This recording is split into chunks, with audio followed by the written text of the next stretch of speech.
उन्हाळा चालू झालं की लहान मुलांनाच नाही तर मोठ्यांना सुद्धा काहीतरी सतत थंड प्यावंसं वाटतं। अशा वेळी आपण मार्केटमधले केमिकल विरहित प्रोडक्ट विकत आणतो आणि त्यापासून ज्यूस तयार करून पितो। आपल्याला वाटतं हे खूप हेल्दी आहे, पण असं नाहीये। त्यामध्ये खूप जास्त प्रिझर्वेटिव्ह आणि केमिकल असतात। त्यासाठीच आज मी तुम्हाला अतिशय साध्या सोप्या पद्धतीने मार्केट सारखी मँगो फ्रुटी घरच्या घरी कशी बनवायची ते पाहणार आहोत। तेही यामध्ये आपण साखर किंवा गुळाचा अजिबात वापर केलेला नाहीये। त्यासाठी अतिशय हेल्दी आहे आणि मुलांना किंवा मोठ्यांना सगळ्यांनाच मँगो फ्रुटी ही खूप जास्त आवडते। चला तर मग पटकन रेसिपीला सुरुवात करूया। नमस्कार, कुक विथ मनीषा या यूट्यूब चॅनलमध्ये तुम्हा सर्वांचं खूप खूप मनापासून स्वागत आहे। रेसिपी सुरू करण्याआधी तुम्हाला एक विनंती आहे, तुम्हाला जर आजची ही रेसिपी आवडली तर प्लीज एक लाईक नक्की करा आणि व्हिडिओला हाईप सुद्धा करा। सुरुवात करूया। तर मँगो फ्रुटी बनवण्यासाठी सगळ्यात आधी इथे आपल्याला गॅसवरती एक कुकर ठेवायचा आहे। त्यामध्ये थोडंसं पाणी घालायचं। एक कच्ची कैरी ठेवायची आहे, मीडियम साईजची कैरी घेतलेली आहे। आता ही कैरी आपण शिजवून घेऊया। कुकरच्या 2 शिट्ट्या काढून कुकर गार करून घेऊया।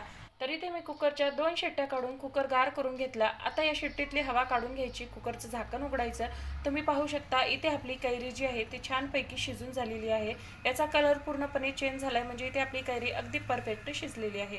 कैरी शिजून झाली, थंड करून घेऊया। आणि इथे पहा, इथे मी शिजवलेली कैरी आणि 3 आंबे घेतलेले आहेत। इथे मी केसर आंबा घेतला, तुम्ही कुठलाही आंबा घेऊ शकता। 3 आंबे आणि 1 कैरी असं हे परफेक्ट प्रमाण आहे। आता या कैरीतला आपण गर काढून घेऊया। सुरुवातीला याचा देठाचा भाग काढून घ्यायचा, साल काढून घ्यायची आणि यातला आपल्याला गर काढून घ्यायचा आहे। तुम्ही हवं तर कैरी शिजत असताना सुरुवातीलाच त्याची साल किसणीने काढून घेऊ शकता, त्यानंतर त्याच्या बारीक फोडी करून ही कैरी शिजून घेऊ शकता। असं सुद्धा तुम्ही करू शकता। तुम्हाला जी पद्धत सोपी वाटते ती तुम्ही इथे वापरू शकता। तर इथे पहा, इथे मी या कैरीचं संपूर्ण गर काढून घेतलेला आहे। आता आपण लगेचच या आंब्याचा गर सुद्धा आपण काढून घेणार आहोत। आंबा इथे आपल्याला चाकूच्या सहाय्याने छानपैकी कट करून घ्यायचा आहे आणि कट करून झाल्यानंतर यातला आपल्याला गर काढून घ्यायचा आहे। तुम्ही हवं तर आंबा चोळून यातला गर काढून घेऊ शकता, पण मला ही पद्धत सोपी वाटते त्यासाठी इथे मी चाकूच्या सहाय्याने याचा संपूर्ण गर काढून घेते। अशाच पद्धतीने ह्या पिकलेल्या आंब्याचा सुद्धा इथे आपल्याला गर काढून घ्यायचा आहे। तुम्ही सुद्धा कधी ह्या पद्धतीने मँगो फ्रुटी घरी बनवून ट्राय केली आहे का? आणि केली असेल तर कशा पद्धतीने तुम्ही ही मँगो फ्रुटी बनवता ते मला कमेंटमध्ये नक्की सांगा। नसेल केली तर ह्या पद्धतीने नक्की ट्राय करून पहा, अगदी 10 मिनिटांमध्ये बनवून तयार होते। इथे पहा, इथे आपलं बोलता बोलता तिन्ही आंब्यांचा गर सुद्धा काढून झालेला आहे। कच्ची कैरी आणि पिकलेल्या आंब्याचा गर दोन्ही सुद्धा आपल्याला मिक्सरच्या भांड्यामध्ये काढून घ्यायचं आहे। मिक्सरच्या भांड्यामध्ये मी संपूर्ण गर काढून घेतला। थोड्या वेळासाठी बाजूला ठेवूया आणि इथे आपण जी शिजवून घेतलेली कैरीची साल आणि आंब्याची साल जी होती ती थोडंसं पाणी घालून अशा पद्धतीने हाताने चोळून घ्यायचं आहे। ह्याला सुद्धा थोडासा गर लागलेलाच असतो। अशा पद्धतीने चोळून घेतला की छान असा यातून रस निघतो। ह्या पद्धतीने तुम्ही पाहू शकता एवढा छान असा यातून रस निघालेला आहे।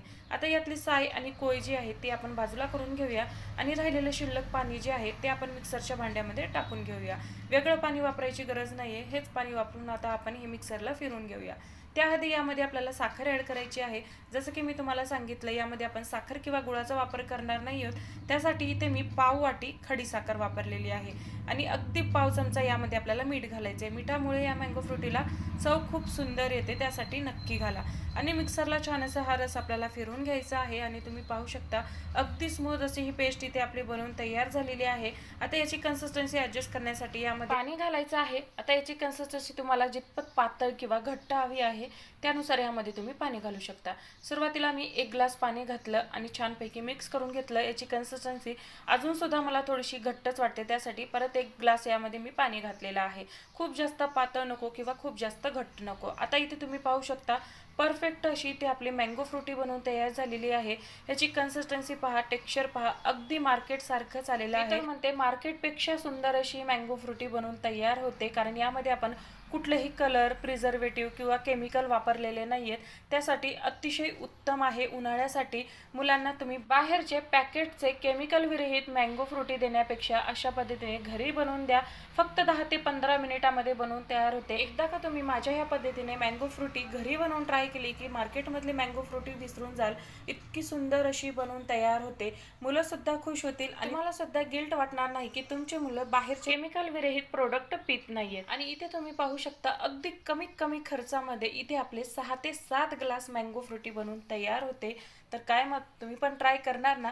कधी ट्राय करताय कमेंटमध्ये नक्की सांगा आणि ट्राय केल्यानंतर तुम्हाला ही रेसिपी कशी वाटली ते सुद्धा मला कमेंट करून नक्की सांगा. रेसिपी आवडली तर लाईक शेअर सबस्क्राईब करा आणि व्हिडिओला हाईप सुद्धा करा. तर पुन्हा भेटू मस्त अशा एका छानशा थंडगार रेसिपी बरोबर. धन्यवाद.